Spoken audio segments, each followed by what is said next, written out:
CashFlow Diary Podcast, episode 372. Welcome to yet another exciting episode of the CashFlow Diary Podcast, the podcast that teaches you insider tips, tactics, and strategies for creating leverage streams of cash flow into your life. Learn from top-performing entrepreneurs, business owners, investors, and thought leaders from across the globe as they share their secrets to success. Like what you learn on this and other CashFlow Diary podcast episodes? Go to learninvestingnow.com and sign up to receive powerful tips and information that will help you succeed as an entrepreneur and investor. Now, here's your host, investor, entrepreneur, business owner, educator, speaker, author, and master facilitator of Robert Kiyosaki's cash flow game, Jay Massey. All right, ladies and gentlemen, welcome to another episode of the CashFlow Diary Podcast. I'm your host, Jay Massey, and I'm glad that you're here today because we have with us someone that I think many of you want to hear from. Well, let me tell you why. Because I believe that many of you're doing something right now. Maybe you call that a job. Maybe it's a smaller business. Maybe it's something, but you're trying to figure out how on earth can I get out of the rat race? You're like, man, I would love to exit my reality and transform it into something completely different that right now I might not even know much about, but it just sounds better than where I am. And I think real estate's the way to do that. Well, I have with me today someone who has done exactly that, another fellow real estate investor who happens to like apartment buildings. So we're going to obviously talk a lot about that and how that transition can absolutely help with you doing the exact same thing. So who is it? Well, it is Mark Walker. Now, he is the founder of Luxmana Investments, and he's been doing real estate for quite some time. But what's really interesting is understand, just because you use real estate as your vehicle, that doesn't mean it consumes your life. The things that I really like about real estate is that it allows you to do other things. For example, I know that Mark enjoys theater, camping, cycling, and spending time with his wife and daughter. That means he's a full person. It's not just about the business, but I'm willing to bet that those were the motivations that got him started. So hopefully you are ready to take some notes, ready to listen and learn from Mark Walker. Mark, you there? I sure am. Happy to be here, Jay. Thanks so much. You are quite welcome. Glad that you could make the time and make these things happen. There's a number of people who probably have a number of questions, and I'm going to do my best to ask them today so that they don't have to email us individually trying to get it all done. But this being your first time here, I have to ask you the same question I tend to ask everybody else. You ready? You bet. Awesome.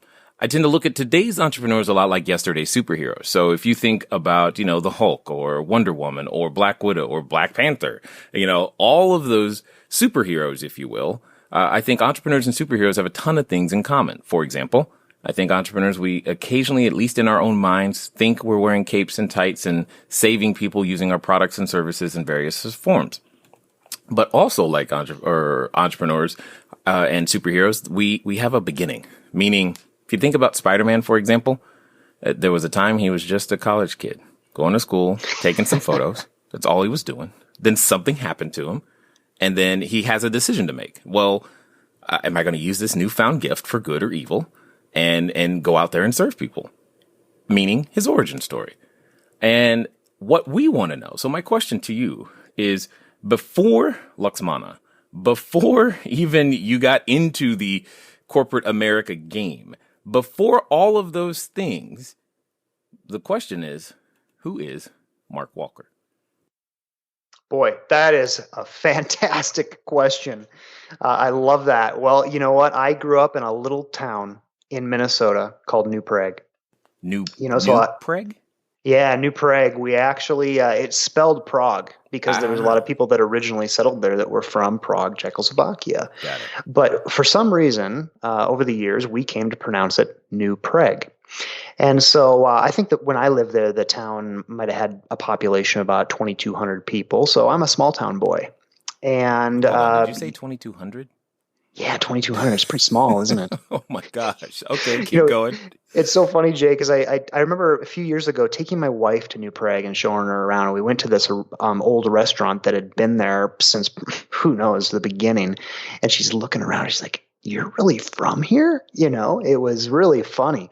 But anyway, yeah, so I grew up in a small town, and went to school in Minnesota. I went to school I went to college at Oral Roberts University in Tulsa, Oklahoma, and went back to Minnesota for another year after that before I moved to Colorado to start my corporate gig. And that really kicked off my career. I worked for a high tech company, but when I was younger, I realized I was very different from other children. No, I'm just Okay. yeah, no, I'm just kidding, but.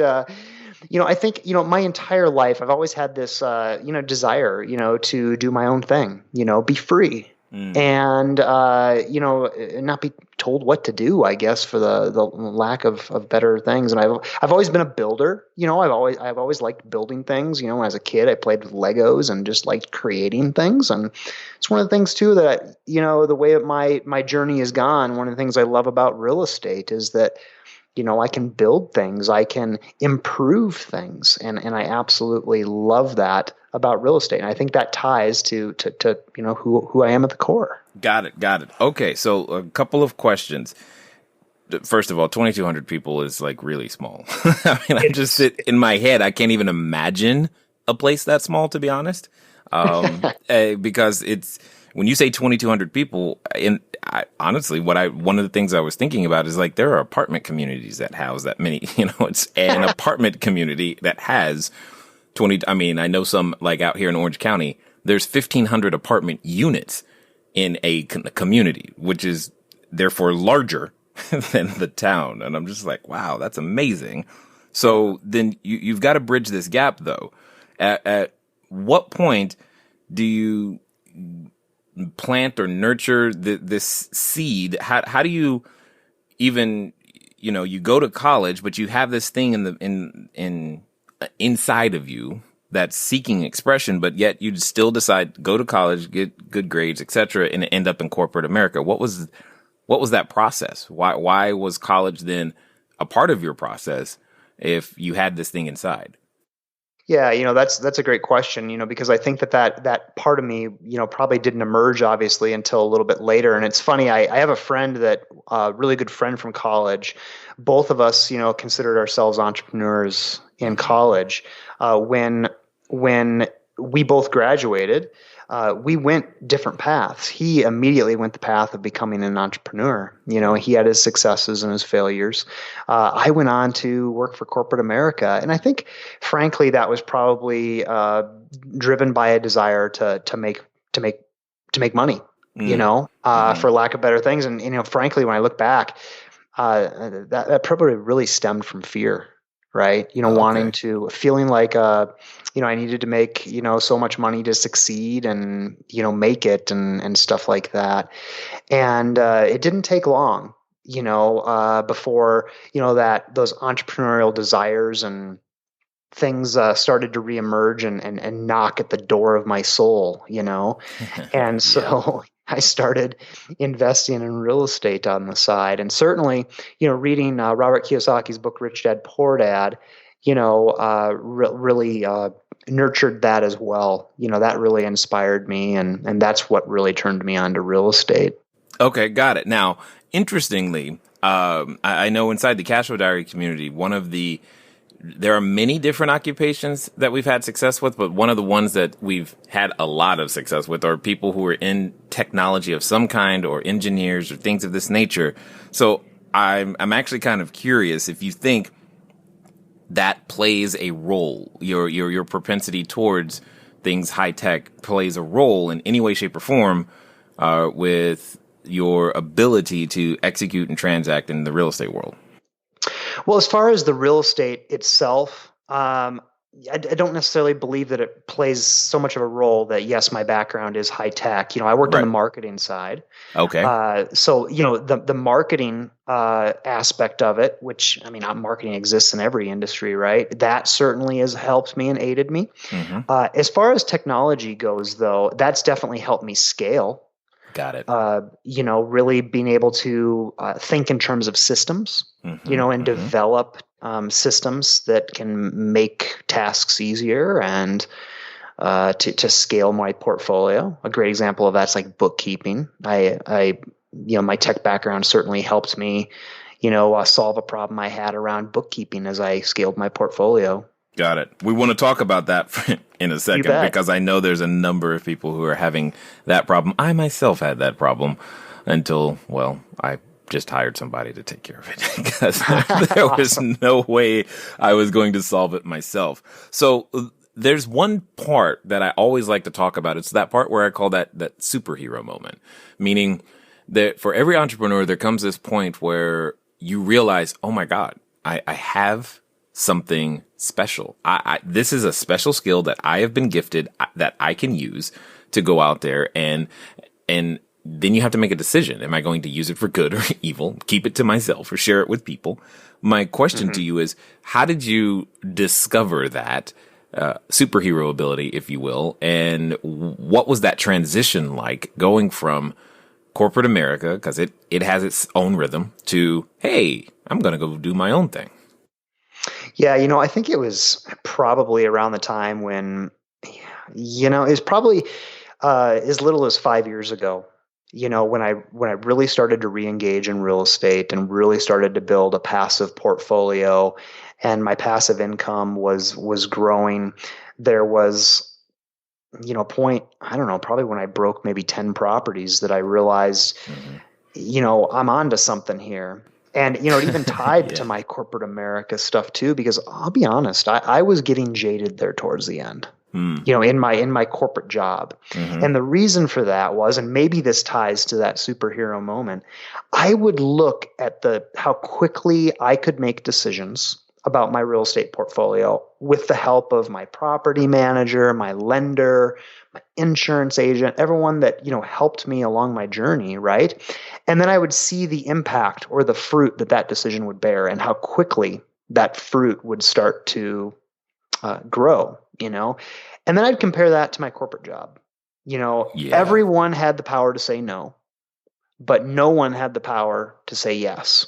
And that really frustrated me. And I just, didn't see that aspect of my life bearing fruit any longer.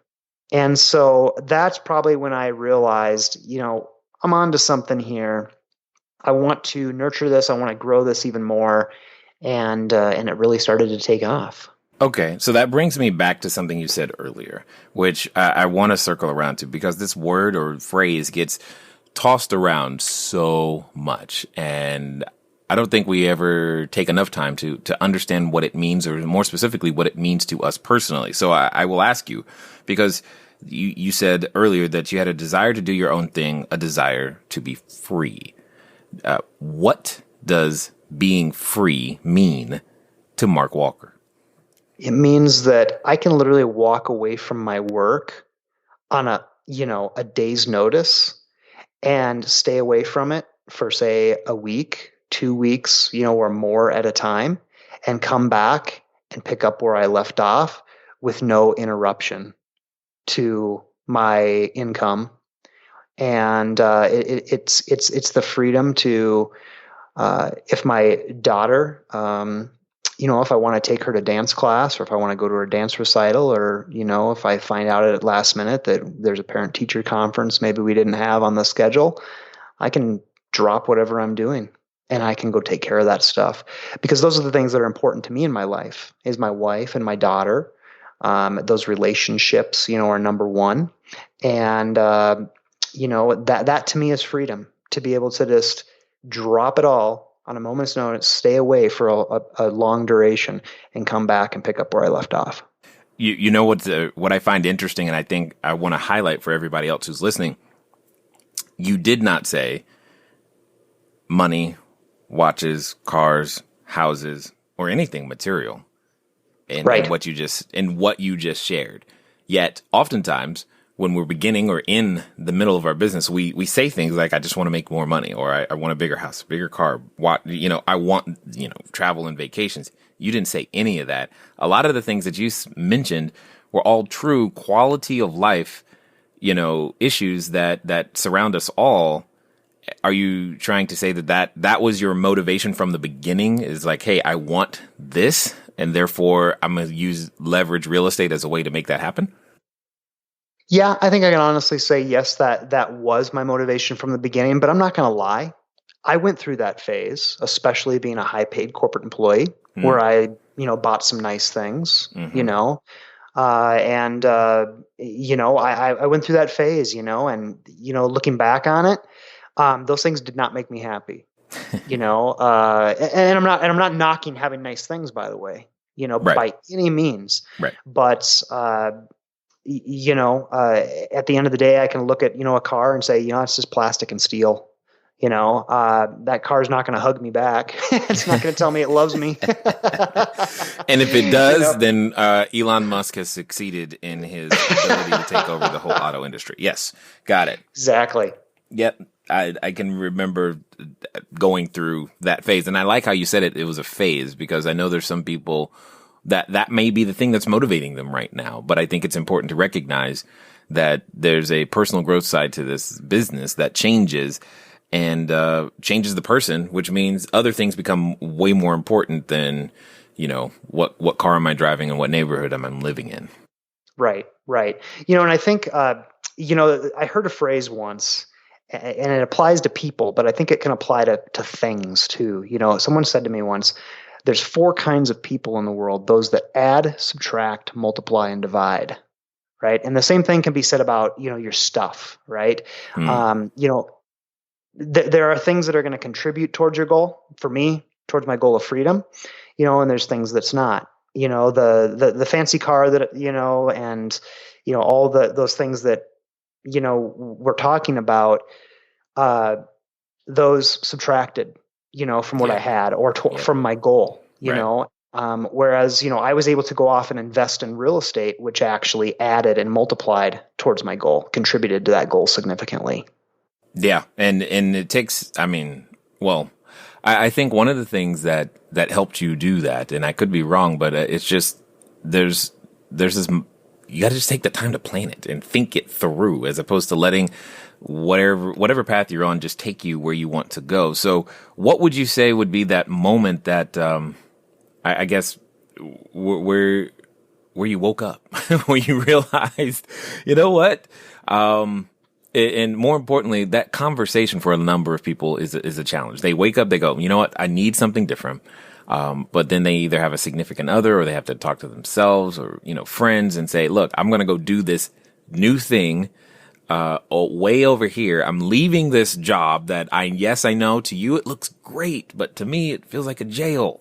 So yes. I got to do something different. What was that conversation like with those that you cared about? You know what? That conversation where it was like official, it was like, yeah. I'm going to leave the rat race here. I've achieved my goal here, my passive income goal. Mm-hmm. I kept telling myself, so to kind of set the stage here as to what was going on around me at the time, I had the passive income, but I was in that trap mentally, where I had this awesome paycheck, and my brain had been trained for 14 years working as a corporate employee, that every 2 weeks, more money magically appeared in my bank account, and it was like an addiction, and so I always told myself, even though I had achieved my goal, I'm just going to go for another 2 years, and then I'll be done. But there was that point, and it was in probably October of 2014. I just came home on a Friday night, and I was just beat mentally. I was getting jaded at my job and stuff like that. And my wife and I sat down that weekend, and, she even, had a notepad in her hand. We were kind of like mind mapping. She was mind mapping what we were discussing and stuff like that. And it was in that moment, I was making the comparison of, the corporate world to my own gig, what I was doing with real estate and stuff like that. And, after having the conversation, she set down the notepad, and I got to give so much credit to my wife. She was so incredibly supportive in saying, it's time, Nice.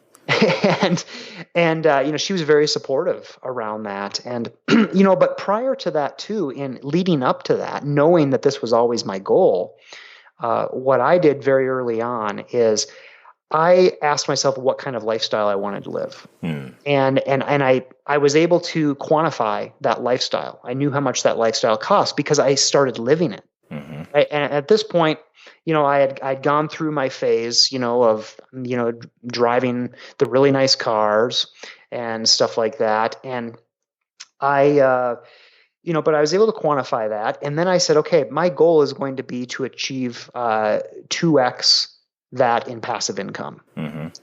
And so that was something very easy. That's how I set my goal. I did not seek to replace my W-2 income because the reality is if I had sought to do that, then, that would have been a lot harder. And who knows, I might still be in the rat race because I was a very high paid W-2 employee. Understood.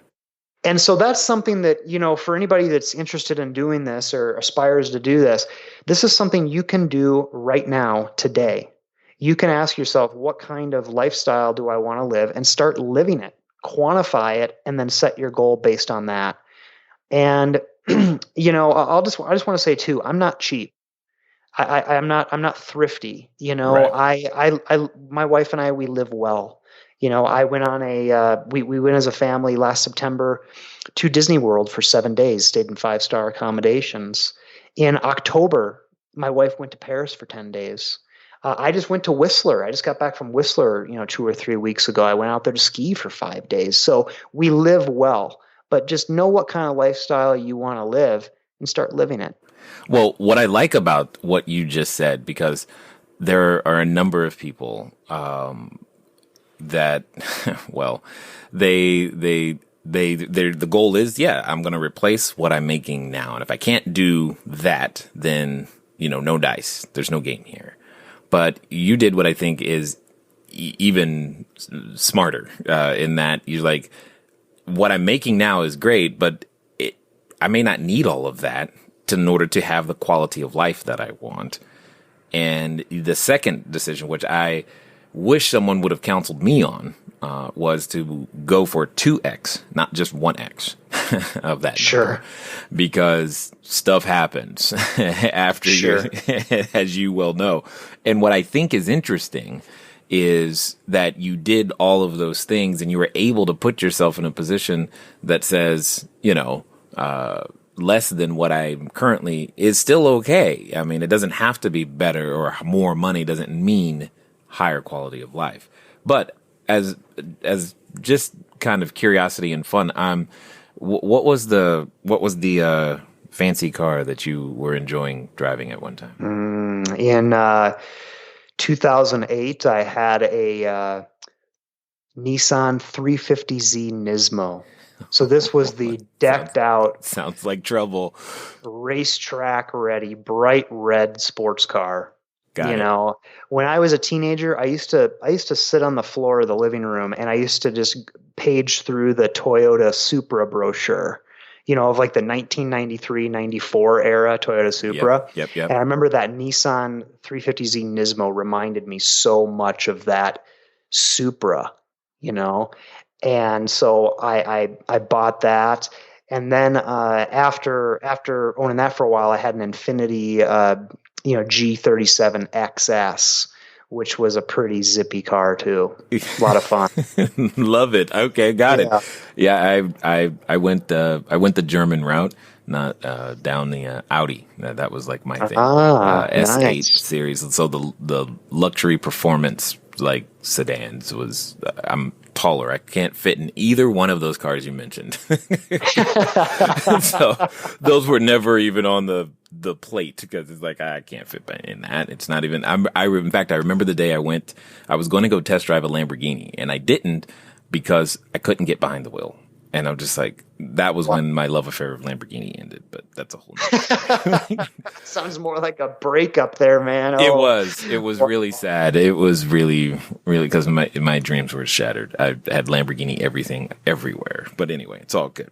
So talk to us about this. You go from corporate America, but you could have done anything in the real estate world.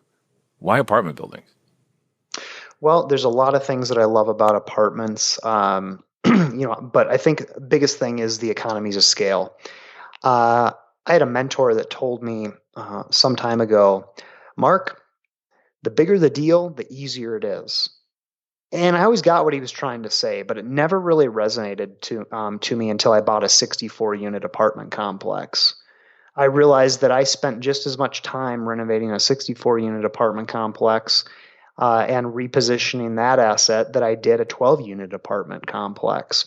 The only difference was I had bigger budgets to work with, and the pot of gold was much bigger at the end of that rainbow. And so, and the truth is too that, 150 unit apartment complex, you're going to, put forth the same amount of time as the 64 unit. So, I've always just strived to do bigger and bigger deals, for that reason. And so I love the economies of scale. The other thing that I love about larger multifamily is it's now you're firmly in the commercial space. And commercial properties are valued differently than residential. A residential property is essentially worth what someone's willing to pay for it. And the way I'll back that statement up is just look at how those properties are appraised. When you get your personal residence appraised, they're going to come in and they're going to pull all of the sales comparables. And they're going to look at what the house down the street sold for 3 months ago. And they're going to look down the other side of the street and see that one's on the market. And they're going to, compare your house to those, in terms of features and amenities. And depending on what those other properties sold for, they're going to assign a value to your house. Well, when it comes to the commercial space, the properties are appraised based on the income method. So if I can increase the net operating income of my apartment complex, then I'm going to get forced appreciation of the property. And all of a sudden now, you can have a more predictable outcome. So when I acquire a multifamily property, my objectives are pretty clear. I need to increase income and decrease expenses. If I do that, I'm going to maximize my net operating income. I'm going to increase the value of my property. So I absolutely love that about multifamily. So, I could go on, but, those are just a couple of examples, coupled with the fact that, I just want to continue to do larger and larger deals. That's been my journey, and that's what I strive to continue doing. That's right. Bigger, better, and better. At the end of the day, you're never going to out-earn your personal growth, and you will realize that about yourself as well. So what does that mean? That means keep growing, keep learning, keep reading, keep listening, and sharing the podcast by all means, because as you continue on your journey building your cash flow, you will soon realize that you'll reach a limit, and maybe that limit's six figures. Maybe that's at $200,000, $300,000, $400,000 a year. And then you were like, man, how do I break through to the seven figures? And the secret is personal growth. Hopefully you're getting that message. And more importantly, you're understanding that there's so many ways to skin this real estate cat. Speaking of which, let's get back to Mark. Totally understood. It's like a process of continuous and never-ending improvement. So let's talk about the dark side for a moment. And I often say things like to people, I'm like, real estate's easy. It's people. And that can be the challenge. What are some of those instances that had you questioning, do I really want to do this? I remember when I acquired that 64 unit property, I had a CapEx budget all planned out for the first year. And, this property's in Texas that I'm talking about. And, this is the first acquisition I had ever done in Texas. And, I realized that there were some differences between Colorado and Texas. One of the biggest differences is in Colorado, when you buy a property, when you get a CO or a certificate of occupancy, when the property is built. As long as that property doesn't burn down, you're not going to have to get another CO. But in Texas, you have to get a certificate of occupancy every single time the property trades hands. What that means is that the city, the fire department, everyone's going to come walking through your property with the objective to find things that are wrong.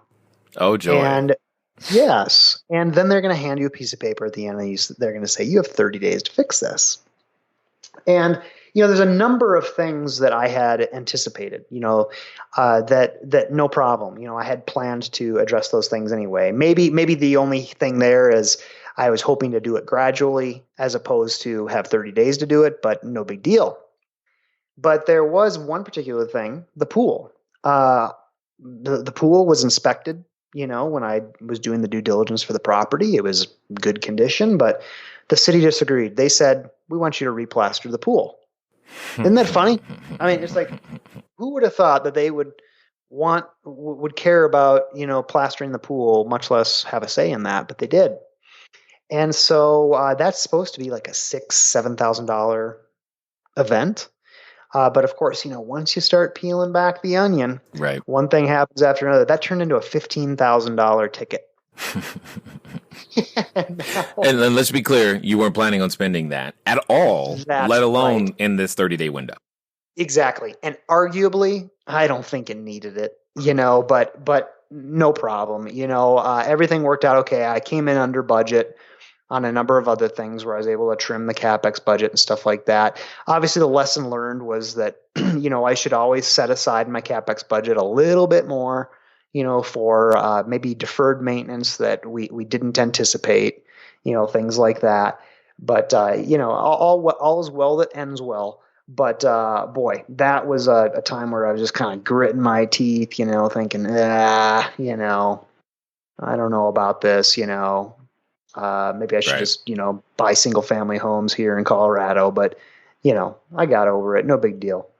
Was there ever, and again, I get the challenges with organizations. Yes. Been there, done that.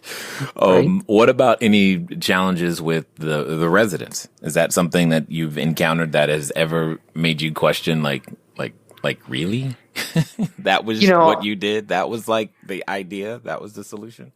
Obviously, I've had my fair share of experiences with the residents and stuff like that, but never to a point where it made me second guess or anything like that. But using that same example, when the property did trade hands, there were a number of residents that were upset about certain things, from the prior ownership and stuff like that. That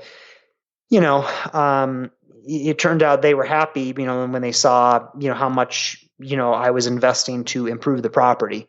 But initially, right then, I mean, there was literally a petition that they were passing around.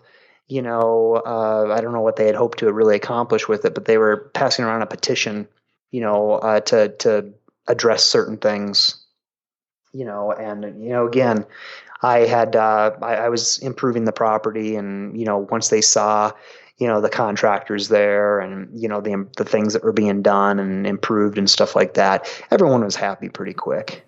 Okay. But you're bringing up these questions bring up a lot of the concerns that I know a lot of people who are listening have. For example, we can what if ourselves right into and out of a transaction and these are the things that I know concern a number of people, meaning what if something happens, that I don't know the answer to, have never had experience with or prepared for, and that's usually where it stops, because until they figure out the answer to all of the what ifs, they don't want to move forward. Yet, what I hear in your stories is you didn't let what you didn't know get in the way.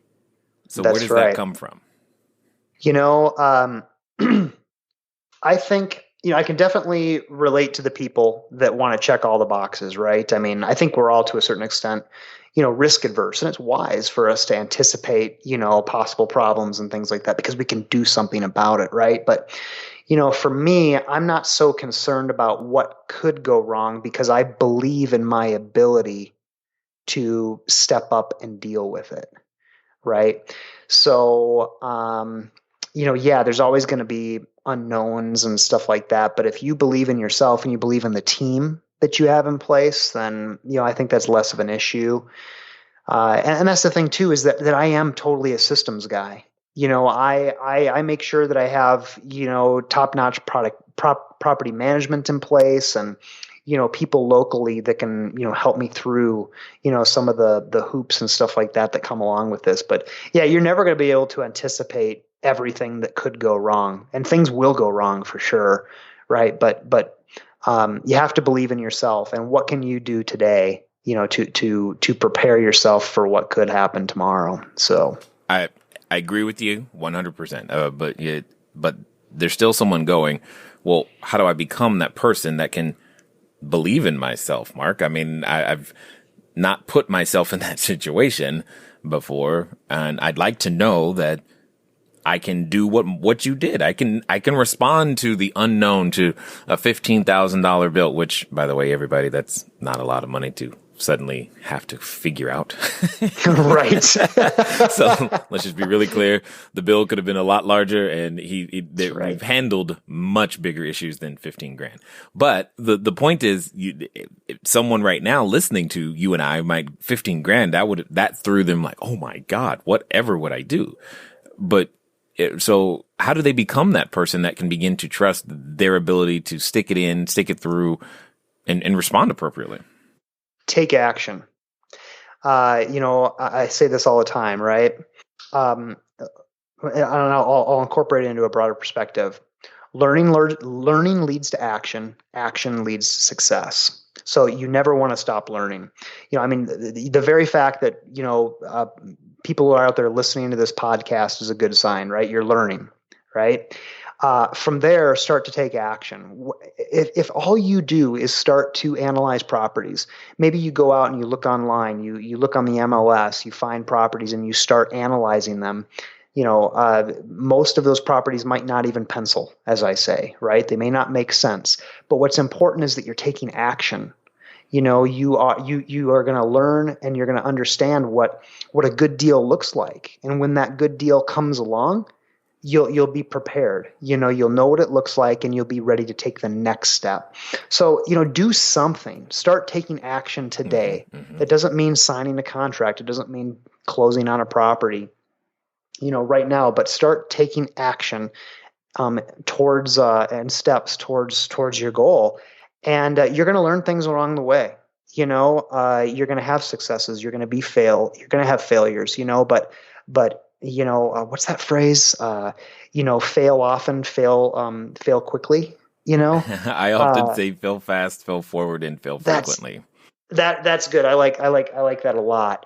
And just you're going to snap back up. And before you know it, so many things are just going to be second nature. You're going to start to anticipate things and be able to prepare for it. But, I just start small, and work your way up. But don't just sit idle. That's the worst thing anybody can do. Never stop learning. Learning leads to action. Action leads to success. So with that being the case, there's a number of people who are listening who they've been doing a lot of learning for a while. When do they know it's time to take action? There's no knowing. You just got to do it. And like I said, at very least, start analyzing deals. Again, most of the deals that you analyze might not materialize at all. They may not make any sense at all, but you're starting to ask questions. You're starting to look at, well, what could that rent for? And what would it cost to operate? How much would the taxes be? What property management, do I fee do I need to assume, for this? Start talking to property managers. Hey, what do you think about that property? And, what would it rent for? And, what could I do to repair that property to increase the rent to $100 a month or $200 a month? Start taking action, start taking baby steps. You don't have to spend money yet to do the things that I just rattled off. But what's important is that you're preparing yourself. And when the right opportunity does come along, you're not even going to have to talk yourself into it, because you're going to know what it looks like, because you've done all that. You can't just sit idle. If you're waiting for someone to tell you, or for some sign that it's time to start, boy, you're never going to get it, man. You got to just start. You got to start doing something. Yes, totally understood. Totally understood. And I think I have an interesting question for you. So, because the concept of what is a good deal is nebulous at best. And so my question is, what is what you consider a good deal today? Is it the same? Would it be the same definition that you used when you first started? No, no, it wouldn't be. And the reason for that is because, when I, again, let me set the stage, and it's important to note this, to be fair. When I started buying stuff again in, passive income stuff, rental properties again, it was in 2011. The market was very different. Everything was a dime a dozen. I was buying at just a wonderful, wonderful time. So let's not lose sight of that. Everything that I bought, back in that time frame, I was getting a 20% cash on cash return or greater on, which is huge, and, those same properties, even after the first year have just, the rents have gone up significantly just organically as the market has recovered.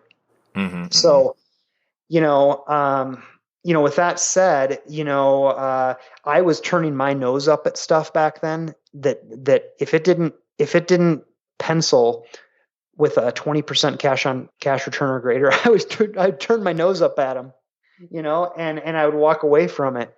And it's so funny too, because I think about some of those. What I think about are the deals I walked away from, back then. Because literally, there were some, it was like 19.5% cash on cash return. I'd walk away from it. You're like, nope, not good enough. Exactly. If I found that deal today, man, I'd be all over Give me two. Give me two. Yeah. Totally. Exactly. Even now, if something was half that, 10% cash on cash return, I'd do that deal. But, that was a different time. But at the same time, too, I've built a foundation, a reliable foundation of, predictable passive income, steady passive income that I have coming in. So, my what I look for is definitely different now, and plus I'm doing apartments too. That was back when I was buying single family stuff. So sure. It's different because of that as well. But my only goal in asking that question is it's many people ask, and I'm sure you get the question too. Hey, Mark, what's a good deal? And it's one of the most unfair questions to ask someone because it's always, it depends. And there's so many factors that go into it, whether it's the market or whether your own choices, because, there are times, for example, and I'm just curious, would you go back to doing single family houses? Oh, I would, but I'm not proactively looking for single family houses, right? Mm-hmm. But hey, if I found a great deal, a great deal to me, absolutely, I would do it. Well, and interestingly, one of the things, like you would, for example, you would do a deal in a place where it snows, yes? Oh, yeah. Yeah, I won't, because I just don't like snow. I don't like the boilers and the heaters and everything that goes along with it because of my experience with people in that environment. But to you, that's fine. And that's something that just changes over time. And that's really my goal in saying, what's a good deal? A good deal depends on so many factors, the numbers are important, but it's not just the numbers. So does that make sense? It sure does. And what it reminds me of is that, I'm constantly reminded of the fact there are so many different ways to make money in real estate. And I love that, Another example of that is too, there's a lot of people out there that self-manage, do property management.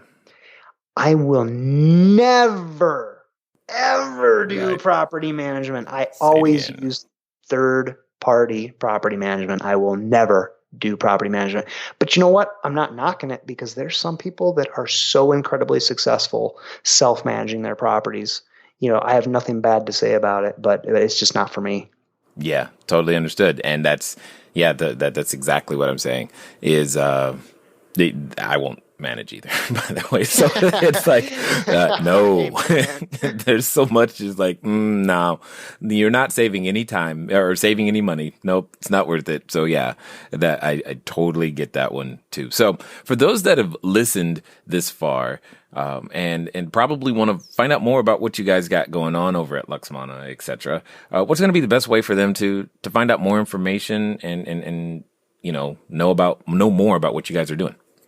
Yeah, you know what? Visit me at luxmana.com. Luxmana is spelled Luxmana.com.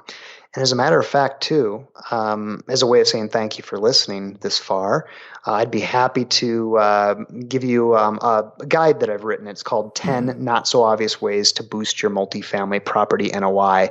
It's just some tricks that I've learned along the way.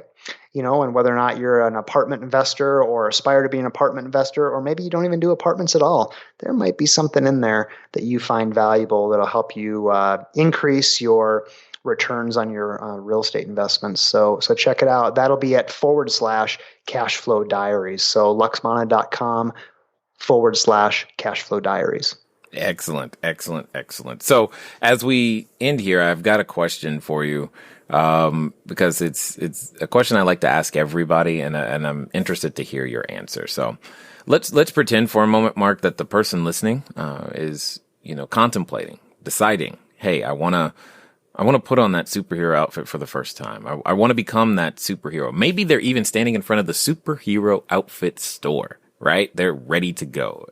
However, in the back of their mind is that voice, and I know you've done business with that voice. You have fought and slaved and wrestled that voice time and time and time again. It's that voice that comes up that reminds us of what we can't do, who we're not, and who are we to think we should try anything that we consider great.